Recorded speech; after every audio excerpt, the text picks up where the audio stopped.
ఇంటికి డ్రైవర్ని లేపుతారు, వాడు గొరకబెట్టి నిద్రపోతూ ఉంటాడు. పద పద దర్శనం అయిపోయింది వెళ్ళిపోదాం. వాడు అసలు అప్పటి నుంచి తోలుకుంటూ సాయంత్రం వరకు తోలి తోలి వచ్చాడు. అప్పుడే ఏదో కొద్దిగా బీడీ తాగి పడుకున్నాడు. పడుకున్నవాడు నువ్వు లేపితే వాడికి నిద్ర లేదు, వాడు ఆహారం కూడా తీసుకోలేదు, టీతోనే బతుకుతున్నాడు వాడు. వాడికి ఒక భోజనం పెట్టించారా మీరు? వాడికి పడుకోవడానికి రూమ్ చూపించారా మీరు? దోమలు లేకుండా వ్యవస్థ చేశారా మీరు? ఏమీ చేయలే. డ్రైవర్ గురించి ఏం పట్టదు, డబ్బులు ఇస్తున్నాం కదా, బేటా ఇస్తున్నాం. ఇది వేరే, తోలాలి అంతే, నీ పని తోలు. లేపారు, పద పద పద, 4 బెంగళూరు చేరిపోవాలి, మళ్ళీ ప్రొద్దున 6 ఉద్యోగానికి వెళ్ళిపోవాలి మేము అని వాడిని తరుముతారు. వాడు అతి కష్టం మీద తోలుతూ తోలుతూ తోలుతూ కష్టపడుతూ తోలుతూ ఉంటాడు. వాడు మామూలుగా తోలటం కాదు. పోనీ ఎక్కిన వాళ్ళు వాడితో ఏమైనా మాట్లాడుతున్నారా?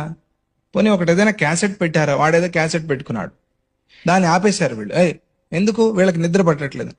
వాడి పక్కన కూర్చుని తూలుతూ వాడి మీద పడుతూ గొరకలు పెడుతూ వాడికి ఏమనిపిస్తుంది?